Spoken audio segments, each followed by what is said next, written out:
በዚህ ዮሐንስ በክርስቶስ በጣም ከተወደዱት ደቀ መዛሙርቶች ውስጥ ወይም ደግሞ ከሚቀርቡት ውስጥ ከሶስቱ አንዱ ነው። ሶስቱ ዮሐንስ፣ ያዕቆብ እንዲሁም ደግሞ ጴጥሮስ።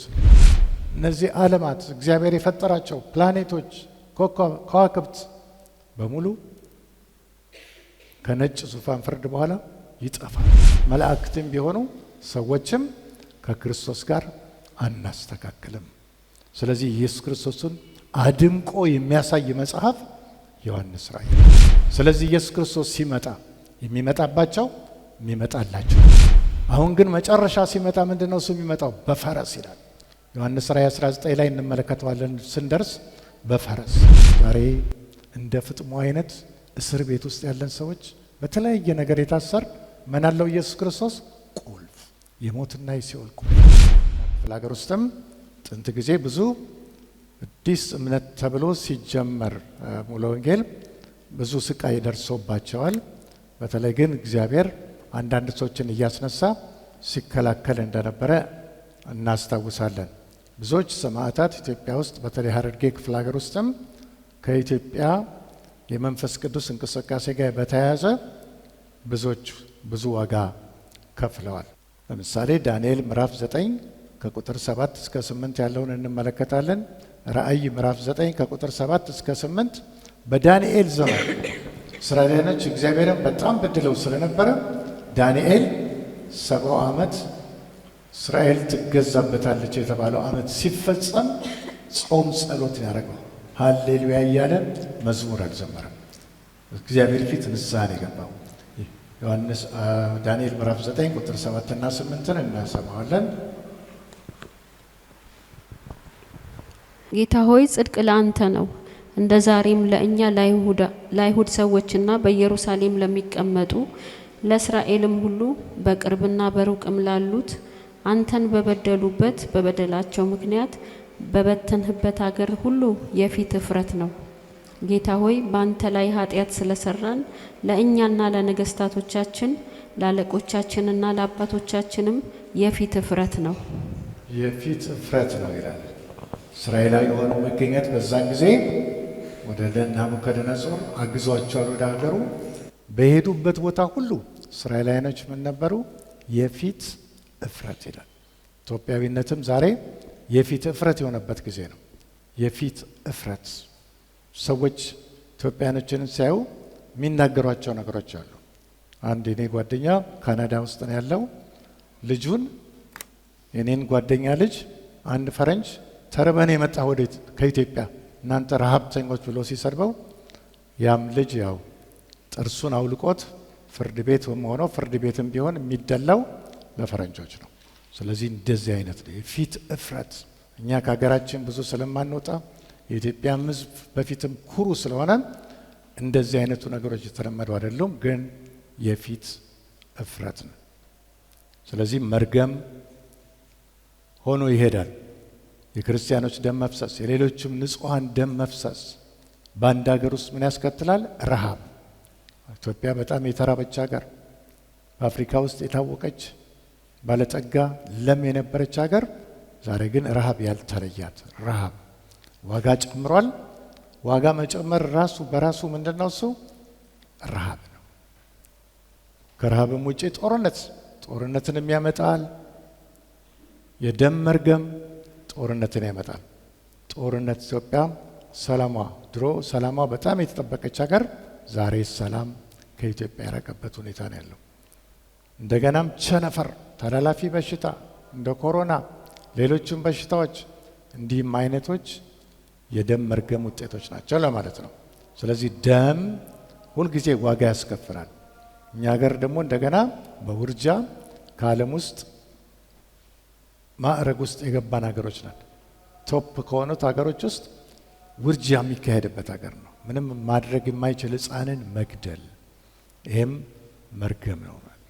ስለዚህ መርገማችን በጣም ብዙ ስለሆነ እንደ ክርስቲያን ምድሪቱን ለማዳን በእግዚአብሔር ፊት ንስሐ መግባት እጅግ በጣም አስፈላጊ ነው።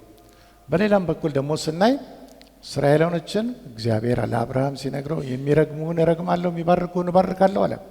ከአፄ ኃይለ ሥላሴ ጊዜ ጀምሮ ከእስራኤል ላይ ያለው አቋማችንን ስንመለከት ትክክል አልነበረም። አፄ ኃይለ ሥላሴ ሞአንበሳ ዘይሁዳ ይላሉ። ከይሁዳን የመጣ ነው ይባላል። ግን 1948 እስራኤል መንግስት ስትመሰርት ኢትዮጵያ ድምፅ አልሰጠችም፣ ታቅቡን ያደረገችው። ይህም ኃጢአት ነው። እንደገናም ደግሞ እስራኤልና አረቦችም ሲዋጉ በየትኛውም በኩል ኢትዮጵያ ለአረቦች እገዛ የምታደርግ ነበር። ይሄ ፖለቲካ ነው። ስለዚህ መርገሞች እንዲህ አይነት ነገሮች ሁሉን የሚያስከትሉ ናቸው ማለት ነው። ባለፈው ጊዜ እንደገና ስንመለከት ምንድነው ያየ ነው? ባለፈው ጊዜ ዛሬም እንግዲህ ቻይናም ሌሎችም ሀገሮች ውስጥም እንደዚሁ ሰማዕታት እየተፈጠሩ እንዳሉ ሆነው ኔሮ ብዙ ነገሮችን ሰርቷል ብለን ነበር። ግን ከኔሮም በፊት በ33 ዓመተ ምህረት ክርስትና የተጀመረው በ30 ዓመተ ምህረት ነው። በጴንጤቆስጤ ቀን በበዓለ 50 መንፈስ ቅዱስ የወረደበት ጊዜ በበዓለ 50 ተጀመረ። በ33 ዓመተ ምህረት እስጢፋኖስ ተገደለ። ሐዋርያት ሥራ ምዕራፍ 7 ላይ ታዩታላችሁ። እስጢፋኖስ ገደሉት።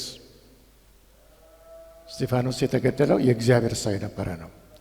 ግን ብዙዎች የዛን ጊዜ ይመለከቱት የነበረው እስጢፋኖስ ግን አይኖቹ የተከፈቱለት ሰው ስለነበር እሱ ግን የሚያየው ስቃዩን ሳይሆን ኢየሱስ ክርስቶስን በአብ ቀኝ ቆሞ ነበር። መንፈሳዊ አይን የተከፈተለት ሰው የከበረውን ነገር ነው የሚመለከተው። እስራኤላኖች በዛን ጊዜ እነሱ የሚመለከቱት የእስጢፋኖስን ስቃይ ነው። በ44 ዓመተ ምህረት ያዕቆብ የዮሐንስ ወንድም ተገደለ፣ በሰይፍ አጋዩት። እንደገናም ማቴዎስ የተባለው ከደቀ መዛሙርቶቹ አንዱ በኢትዮጵያኖች ነው የተገደለው። ወንጌል እያስፋፉ ሐዋርያት በሚሄዱበት ጊዜ ኢትዮጵያኖች ናቸው የገደሉት፣ በቸርች ሂስትሪ ላይ እንደምንመለከተው። እንግዲህ እንዳጠቃላይ ስናይ ስቃይ በጣም በዝቶበት የነበረው ነው። የመጀመሪያው ክፍለ ዘመን ከ30 እስከ 100 ዓመተ ምህረት ድረስ ማለት ነው። የመጀመሪያው ክፍለ ዘመን ኔሮ ብዙ ነገሮችን አረጋል። እንደገና ኔሮ የክርስትና አባቶች የነበሩትን ጴጥሮስንና ጳውሎስንም የረሸነው ወይም ደግሞ የገደለው፣ በዛን ጊዜ መረሸን የለም፣ ግን ያው ጴጥሮስን ዝቅ አድርጎ ስቀሉኝ እንደ ጌታ ያልሰቀልም ብሎ አንገቱን ጭንቅላቱን ወደ ታች እግሮቹን ወደ ላይ አድርገው ሰቀሉት ነው ጴጥሮስ። ጳውሎስ ስራት ላይ የነበረ ሰው ነው።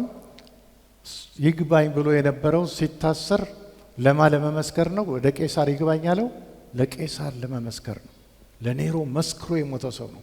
መመስከሩ እንደ ወንጀል ተቆጠረ፣ ጭማሪ ወንጀል። እንደነዚህ አይነት ሰዎች ምን አይነት ሰዎች ናቸው? ልዩ መገለጥ የነበራቸው ሰዎች ናቸው። ትናንትና በተመለከትነው 7ቱ አብያተ ክርስቲያናት ኤዥያ ውስጥ ትልቅ ስራ የሰራ ሰው ጳውሎስ ነው። ጳውሎስ እግዚአብሔር ላይ የሚቆጥረው በደል ያልነበረ ሰው ነው። ጳውሎስ ኤፌሶን ላይ 2 ዓመት ቆይቶ ወንጌልን ሲያስተምር የነበረ ሰው ነው። ስደት ሲመጣበት እዛው ኤፌሶን ውስጥ ጢራኖስ የተባለ ትምህርት ቤት አለ። እዛ ውስጥ ሆኖ ደቀ መዛሙርቱን ሲያስተምር የነበረ ያልዞረበት ቦታ የለም። በተለያዩ አብያተ ክርስቲያናት ውስጥ ወንጌልን ሲያስፋፋ የነበረ ሰው ነው ጳውሎስ።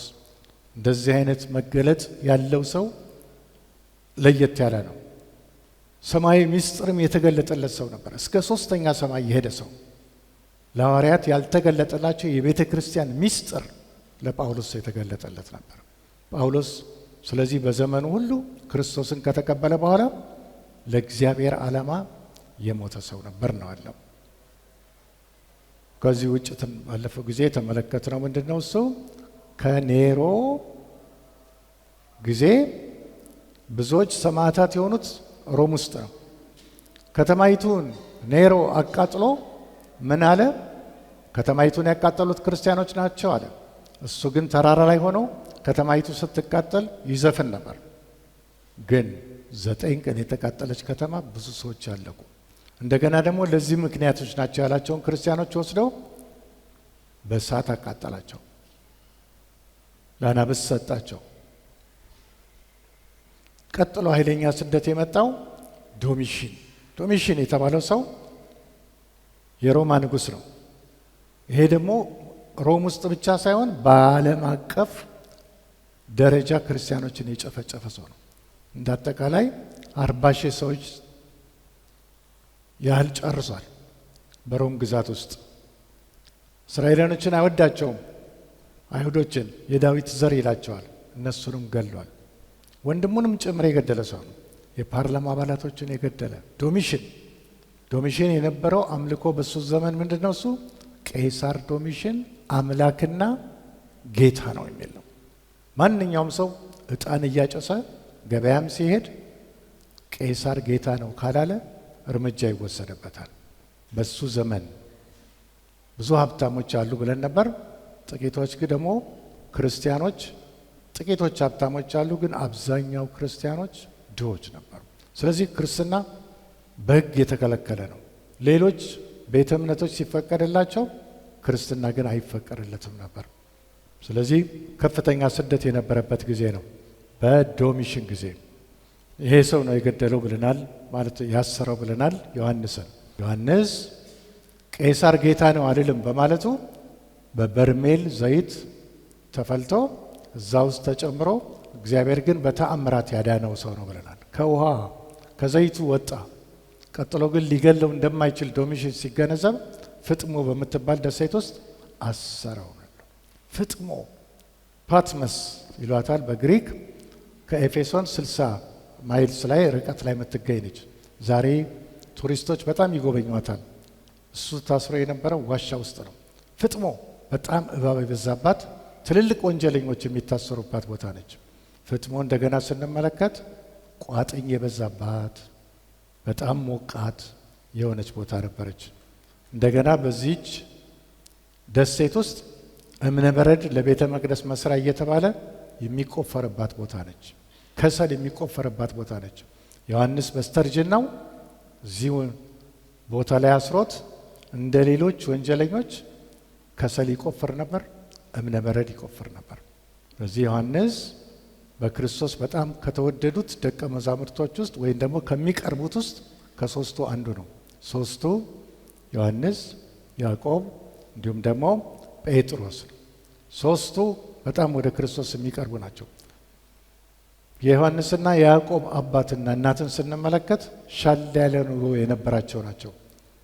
በኢየሩሳሌም ውስጥ አንደኛ የጀልባ ንግድ ነበራቸው፣ የአሳ ንግድ። ሰራተኞችም ተቀጥረው በስራቸው የሚሰሩ ነበሩ። ስለዚህ የተሻለ ኑሮ የነበራቸው ናቸው። ኢየሱስ ክርስቶስ ሊሰቀል ሲል ሊቀ ካህኑ ጋር ሲገባ በሊቀ ካህኖቹ የታወቀ ሰው ስለነበረ አብሮት የገባ ሰው ነው። ዮሐንስ እድሜውን በሙሉ ለክርስቶስ የተሰጠ ሰው ነበር ብለናል። ከታሰረም በኋላ ራእዩን በ96 ዓመተ ምህረት ላይ ጻፈ። ዮሐንስ ራእይ ዋና ዓላማ ያለው 3 ነገር፣ በዘመናት ያልታወቀው የእግዚአብሔር እቅድ፣ ለክርስቲያኖች ያለው ዓላማ፣ ለኃጢአተኞች ያለው ዓላማ፣ ለሰይጣን፣ ለዓለም፣ እነዚህ የተገለጡበት መጽሐፍ ነው። ምን ይናገራል? ክርስቲያኖች የዘላለም ሕይወት እንዳለ፣ ዘላለም ሕይወት የሚገኘው በአዲሲቱ ኢየሩሳሌም እንደሆነ ይህን የጻፈ ዮሐንስ ራእይ ላይ ነው የተገለጠው። ሌላ ኃጢአተኞች፣ ማንኛውም አይነት ኃጢአተኛ የኢየሱስ ክርስቶስን ደም ያክፋፋ ዛሬ የስልጣን ላይ ያሉ የሚመስሉ ሁሉ ኃይላት መጨረሻቸው በገሃነም እንደሆነ ይገልጻል። ሌላም ሰይጣን መጨረሻው በገሃነም መሆኑንም እናያለን። እነዚህ ዓለማት እግዚአብሔር የፈጠራቸው ፕላኔቶች፣ ከዋክብት በሙሉ ከነጭ ዙፋን ፍርድ በኋላ ይጠፋሉ። እነዚህን ነገሮች ነበር ባለፈው ጊዜ ላይ ተመልክተን የነበርነው። ሶስተኛ እነዚህ ክርስቲያኖች በዛን ዘመን የነበሩ እነሱን ለማጽናናት ነው የተጻፈው። አይዟችሁ ኢየሱስ ክርስቶስ የንጋቱ ኮከብ ይመጣል፣ ነገሮች ሁሉ ይለወጣሉ የሚል መልእክት ነው ያዘው። ስለዚህ ዮሐንስ ራእይን ሰዎች ለማጥናት ይፈራሉ ብለን ነበር። የሚፈሩበት ምክንያት አንደኛ ብዙ አይነት አስተምሮቶች ስላሉ ነው። ሁለተኛ ውስጡ ያሉት ሲምቦሎች፣ እንስሳት፣ አውሬዎች፣ ምኖች እየተባሉ የሚገለጡት ነገሮች ሰዎችን ያስፈራሉ። ግን ዮሐንስ ራእይን በትክክል ካየነው የሚያስፈራ አይደለም። ዮሐንስ ራእይ በግሪክ ቋንቋ ምን ይባላል ያልነው? አፖካሊፕስ። እኔ አሁን ምን እያስተማርኩ ነው ብዬ ለአንድ ፈረንጅ ልነግር እችላለሁ። አፖካሊፕስ ማለት መጋረጃን ማንሳት። ኢየሱስ ክርስቶስ አምላክነቱ በምን ተሸፍኖ ነበር? በለበሰው ሥጋ። ኢየሱስ ክርስቶስ በለበሰው ሥጋ አምላክነቱ አልታየም። ነገስታት ፊት ይቀርብ ነበር፣ አገረ ገዢዎች ፊት ይቀርብ ነበር፣ ሰዎች ይሰድቡት ነበር። ይሄን ሁሉ በሥጋው ሁሉን ነገር ይችላል። ግን ኢየሱስ ክርስቶስ ሲመጣም አሁንም ፍጹም ሰው ፍጹም አምላክ ነው ያለው። ስለዚህ ዮሐንስ ራእይ ዋና ዓላማው ምንድነው? እሱ የክርስቶስን ሱፕሪማሲ የበላይነት አምላክነት ለመግለጥ ነው። ኢየሱስ ክርስቶስ ፍጹም አምላክ ነው። በየድርሳናቱ ከተጠቀሱት ከመላእክት ወይም በየገድሉ ከሚነሱት ከሰዎች በላይ ነው። አምላክ ነው እሱ። ከእሱ ጋር ሰዎች አይወዳደሩም። ዛሬ ግን ስንመለከት በተለያየ ቤተ እምነቶች ውስጥ ከኢየሱስ ይልቅ ጎልተው የሚታዩት ገድሎችን ፈጸሙ የሚባሉ ሰዎች ናቸው። ስለዚህ ኢየሱስ ክርስቶስ ከሸዋ ውስጥ የሚነሱ የተለያዩ ሰዎች አሉ። አባ ሀብተ ማርያም ከአባ ሀብተ ማርያም በላይ ነው።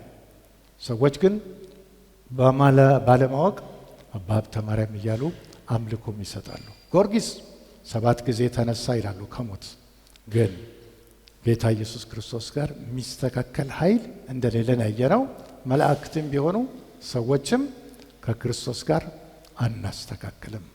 ስለዚህ ኢየሱስ ክርስቶስን አድምቆ የሚያሳይ መጽሐፍ ዮሐንስ ራእይ ነው። በአዲስ ኪዳን ሙሉ ትንቢታዊ የሆነ መጽሐፍ ዮሐንስ ራእይ ነው። ስለ ዮሐንስ ራእይ ትናንትናም ከዛ ፊትም ስንመለከት 22 ምዕራፎች አሉት። እነዚህን ባታቋቸውም ችግር የለም። 9825 ቃላት ይጠቀማል። 404 ጥቅሶች ውስጡ ይዘዋል። ግን የሰው ልጅ የመጨረሻውን የሚደርስበትን ነገር የሚገልጥ መጽሐፍ እሱ ነው። ግን ለብዙዎች አልተገለጠም።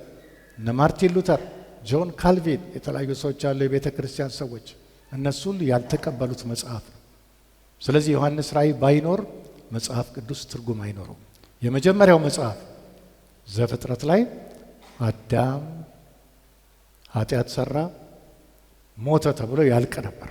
ሞተ። አሁን ግን አዳም የሰራውን ኃጢአት ሁለተኛው አዳም መጥቶ ሕይወቱን ሰጥቶለት አዳነው።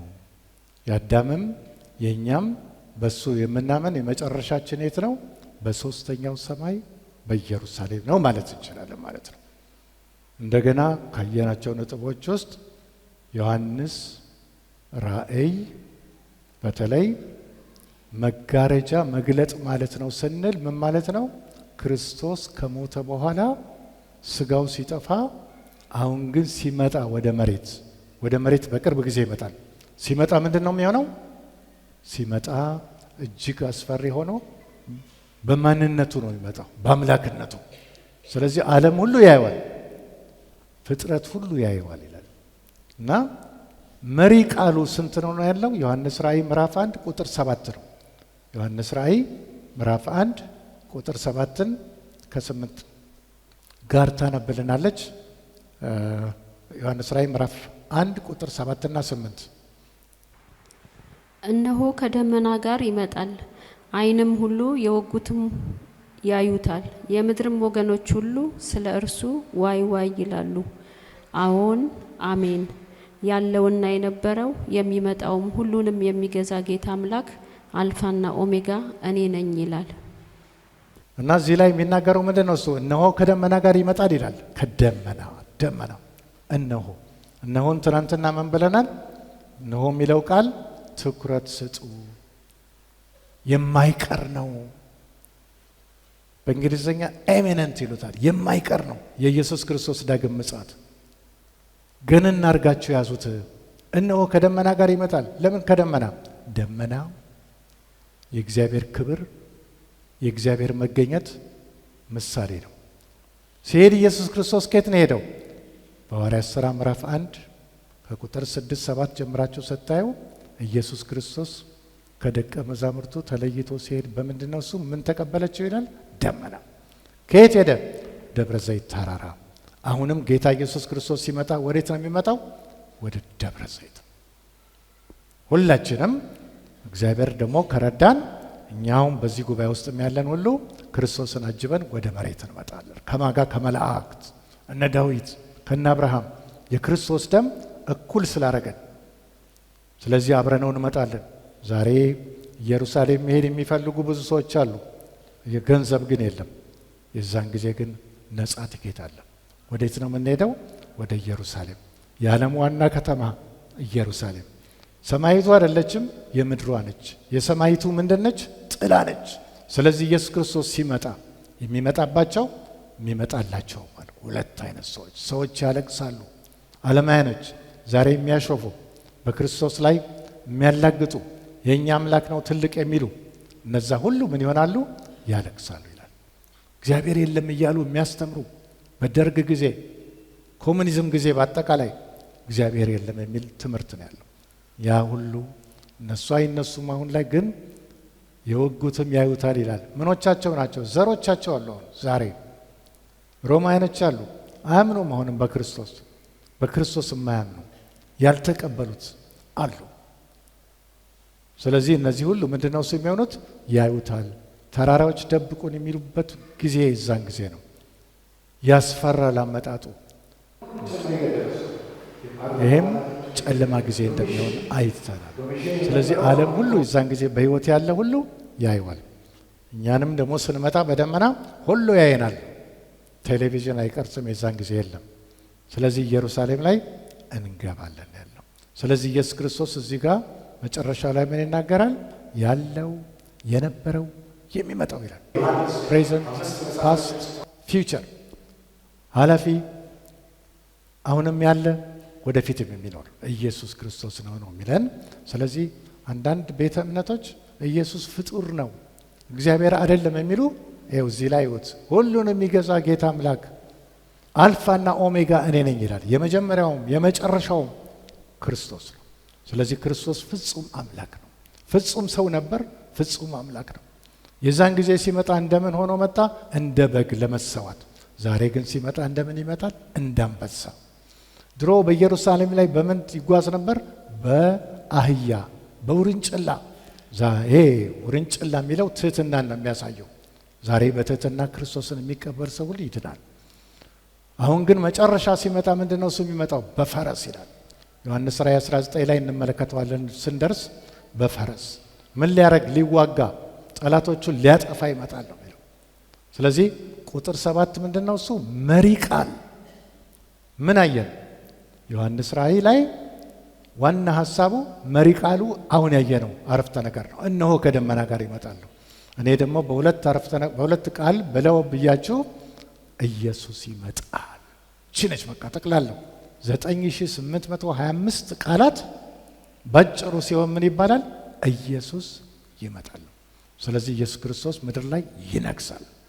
ይሄ ነው ትልቁ ነገር።